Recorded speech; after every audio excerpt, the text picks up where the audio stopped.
What's good, you guys? This your boy Chihuahua back at y'all again with another reaction video. Today we are reacting to a video titled 9 Luckiest People Survived the Impossible. So, new to the channel, you already know what to do. Hit that like button. Link to the original video will be in the description below. And without further ado, let's jump right into this reaction video. I want to see what's going to be taking place. Fully submerged in the ice-cold water, under a thick layer of ice, but still conscious, the skier's body temperature dropped to a record low of below 14 degrees Celsius. Boy. The woman had no chance of survival, when suddenly, her pulse got going again. In this video, I'll share 8 incredible survival stories that are hard to believe. Viewer discretion is advised. A British parachuting instructor, Michael Holmes, was preparing for his 3rd jump in a day. He double-checked his gear and had his colleagues recheck it for him. Michael had around 7,000 successful jumps under his belt. On that day, in 2006, the instructor was supposed to film a tandem flight over the New Zealand town of Taupo. When the plane reached an altitude of 4,600 meters, the skydivers jumped. Michael circled the tandem couple to take the best photos and then opened his parachute. However, instead of a steady descent, the man got caught up in a violent swirl. His main parachute got tangled and wouldn't open. So, the man detached it to open the extra one. Its canopy wouldn't detach for some reason though, and Holmes continued falling. He wanted to cut off the suspension lines with a knife, but was unable to raise his arms due to the speed of the fall. Michael barely managed to look at his altimeter and realized he was done for.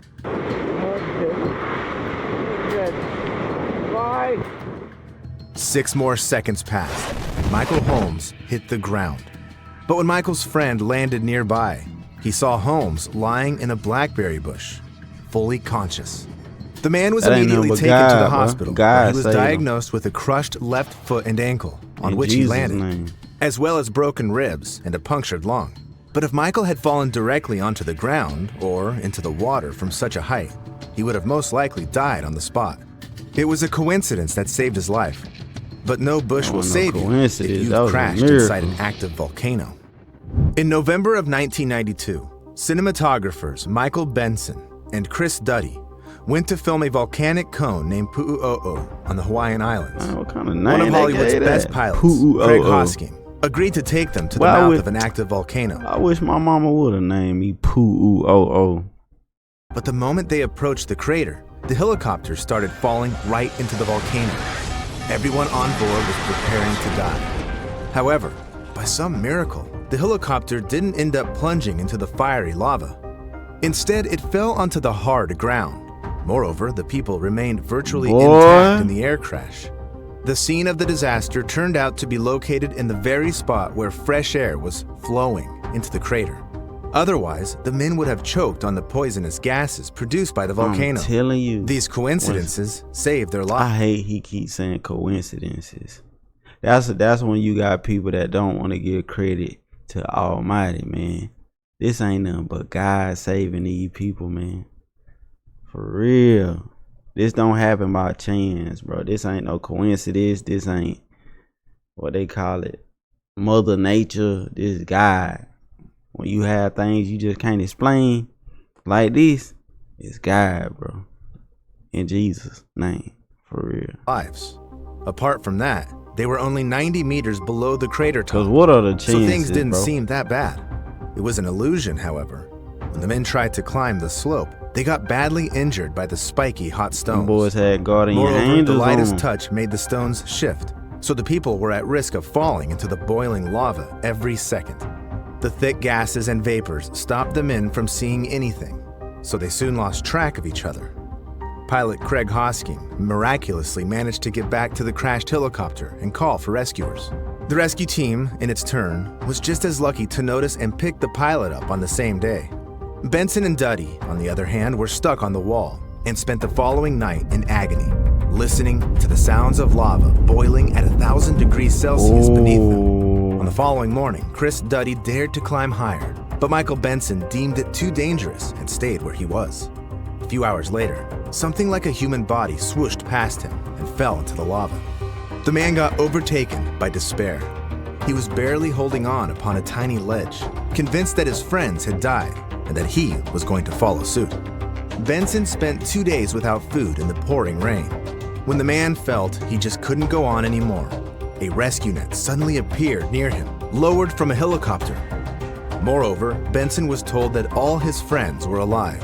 The thing that flew past him the day before was a rescue package thrown from a helicopter. Chris Duddy had safely climbed out of the volcano 27 hours after the crash. So, it turns out that a string of coincidences can save your life, even when the laws of physics are stacked against you. A worker from England managed to win a battle against a machine that even the Terminator would have lost. On the day before Christmas 2008, a man named Matthew Lowe was working his factory shift. He was passing by an automized conveyor belt when he noticed his overalls get caught on something. Then, a horrible thing happened. Lowe fell onto the conveyor belt, which started pulling him toward a 13-centimeter opening in a structure. In just a few seconds, the man's entire body disappeared into the narrow tunnel. Only his head remained outside on the other side of the machine. The only thing Matthew had the time to do was to hear the cracking of his bones and think this was the end for him. The machine spewed Lowe's broken body out on the other side, but the man remained conscious. Then, the horrific pain kicked in, and Matthew started screaming. When the other workers ran into the room, they froze with terror. Boy, them jobs be so dangerous. His pelvis, ribs, and both hips were almost completely crushed, and the abdomen, with the internal organs, was torn. Matthew was immediately taken to the hospital, and his partner was advised to prepare for the worst. However, despite all the doctors' predictions, Lowe fought for his life, spending a month at the hospital and going through 6 surgeries. The surgeons literally stitched the man's body back together, and in just 18 months, Matthew could return to work, although he was transferred to a different position. The only things reminding him of the catastrophe are the weakness in his right arm and occasional panic attacks. Lowe's story fully deserves to be recreated in a sci-fi movie. Regarding a case that happened to Stephen McCormick, it already happened on screen. On May 21st, 2011, in the town of Opatiki, New Zealand, Mr. McCormick, an experienced driver, was tinkering with his truck. He was right between the car's bumper and a trailer when he slipped and fell. But instead of regular pain, he felt his body blow up like a balloon, getting twice as big. The man's colleagues and his grown-up son came running when they heard his screams. As it turned out, McCormick had fallen onto a brass valve that supplied compressed air to the car's brakes. It punctured the man's buttock, and the pressurized gas into his body. McCormick's colleagues managed to cut off the air. I was like, damn, how did he get blown up like a balloon? He must have failed. Air supply and laid the man on the ground. However, as it turned out, the only 2 emergency cars were busy, and Stephen had to spend an entire hour waiting for the medics. When the man got to the hospital, it became clear that the air had separated the fat tissue from the muscles and filled the entire space in the abdomen, the chest, around the lungs and the heart, and even behind Stephen's eyelids. The doctors had to push a hose between the ribs right to the lungs so that the man would be able to breathe. The air in his body had to go out the natural way, which took 3 days. After this, McCormick was discharged from the hospital completely healthy, and the only reminder of the incident was a puncture in his buttock. The doctors noted that if the valve had hit any other body part, it could have damaged a blood vessel, and then Stephen McCormick would have died. The man was saved by a total coincidence and couldn't have influenced the situation in any way. He trying hard not to give credit to the creator, man. Everything coincidence, I guess. A tourist from Australia, on the other hand, had to decide whether he'd fight for his own life or not. On a Sunday morning in September of 2019, a 54-year-old man went on a short hike to Mount Nebo near Brisbane, Australia. Neil Parker was a seasoned member of the Brisbane Bushwalkers Club and took all the necessary gear with him. Moreover, they be brave, he'd repeatedly bro. They be traveling way like there by themselves. Like, anything could take place. Mountain lion, grizzly bear. Same route. So the thought of telling anyone where he was going didn't even cross his mind. No service. 1 hour and 40 minutes into his hike, he had already started a familiar ascent onto the mountain near a waterfall. Yet for some reason, The normally reliable rocks suddenly started shifting under Neil Parker's feet, and he plunged Like, downward. who there to help The him? man fell 6 meters into a shallow Done broke creek, something. snapping his left leg in half above the ankle and crushing his left wrist. Neil don't tried to nobody get his know cell where you phone at. out of his pocket, but it slipped into the water. Then What I Parker tell you. realized he could neither call for help nor expect to be searched for. His only option was to get out himself. Neil used his hiking poles to splint his leg and started crawling.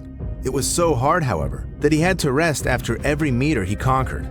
Yet Parker I think that when you finna go out on a long hike or something, you should let somebody know what area you gonna be in, and then if you ain't back by a certain amount of days, they'll know what's up. You know what I'm saying?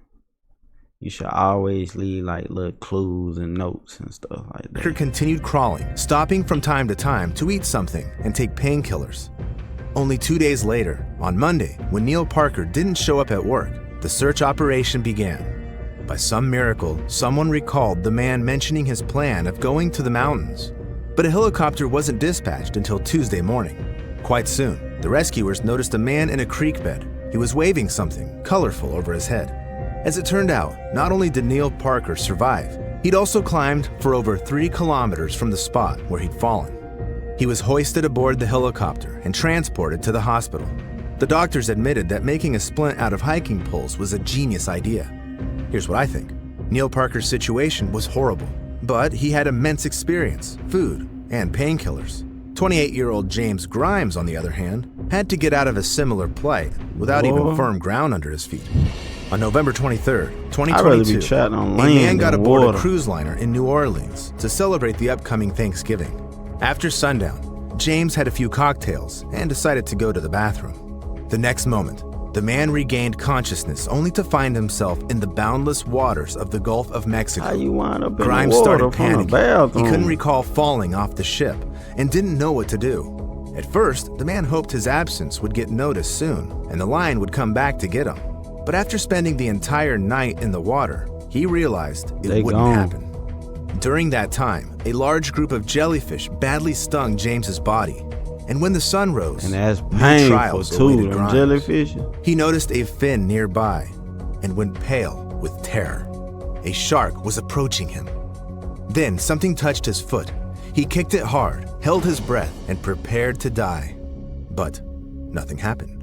And the shark, if it was one, never returned. Suddenly, James saw God, 2 boy. ships on the horizon. He swam toward them for hours, thinking of his 9-year-old daughter and coming up with songs for her. All the while, the ruthless sun was burning Grimes' skin, and when James had already spent 20 hours in the water and was losing hope of ever seeing his family again, a lifeline landed near him. The man used all of his remaining energy to try and grab it, but the mighty waves did not allow him to. Eventually, a Coast Guard helicopter started circling over James, and rescuers took hold of him. One of them noticed that Grimes had 1 minute at most before dying of hypothermia in the ice-cold water. Dang. But I don't think this is the most incredible story in this video. Do you believe it's possible to get caught in a storm at a cruising altitude and survive? On February 14th, 2007, in the small Australian town of Manila, a world skydiving champion, Eva Wisniewska, was preparing to defend her title for the nth time. The sky was absolutely clear that day despite forecasts of a violent storm. However, when the woman took to the sky, the weather quickly deteriorated and clouds appeared around her. Eva directed her paraglider under one of them when suddenly she felt a fierce, invisible force get a hold of her. At a speed of 20 meters per second, the woman was flying upward, right into the storm's epicenter. This is a natural phenomenon called cloud suck, when the warm air from beneath suddenly rises to the cold air. First, Eva only saw lightning bolts around her, and then she was completely covered by the pitch-black darkness. Hell The no. abrupt pressure change caused the woman to go unconscious. She couldn't feel the hail hit her while the 50-degree frost was covering her skin with ice. Boy. In the end, Eva was sucked onto almost the cruising altitude of a jet plane, 9,947 meters. There's so little oxygen there that the human body starts literally dying cell by cell. For Eva, this meant almost 100% certainty of death. Yet, almost an hour later, the woman came around and realized she was now hurtling toward death on a paraglider that was out of control.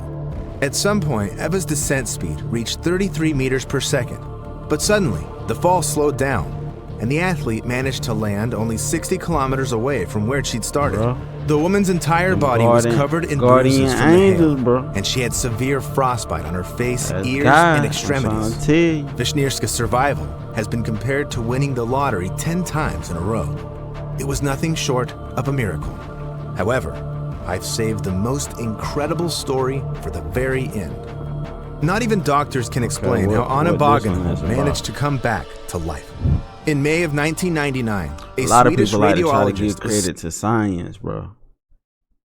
Skiing in the mountains near Narvik in Norway. She was an experienced skier, had been on those slopes multiple times before, and was accompanied by her 2 colleagues. Yet none of this spared her from a tragic coincidence. On that day, Anna lost control of her skis and fell.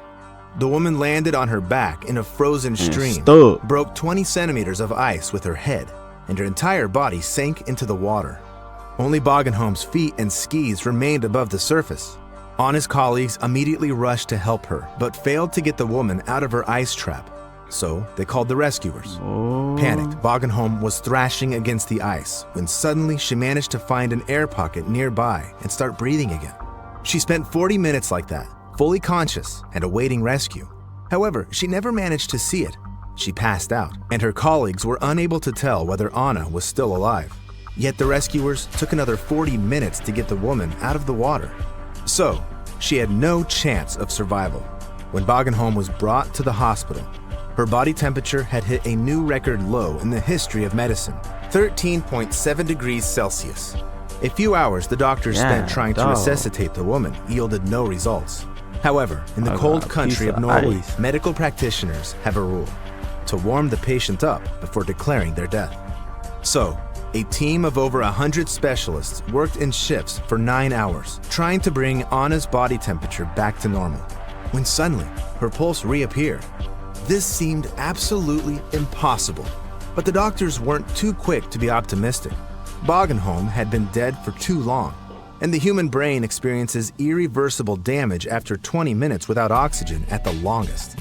However, Anna spent the following 35 days connected to a ventilator and regained consciousness. It's incredible, but no damage was found in her brain, yet the woman was paralyzed below her neck. 29-year-old Anna was aghast at the idea of spending the rest of her life bedridden, and was very angry with the doctors for having saved her at all. However, after another month in intensive care and lengthy rehabilitation, Anna Bagenholm had an almost complete recovery. Most people who go through hypothermia don't survive, even if doctors manage to get their heart going again. What happened to Anna is a medical miracle.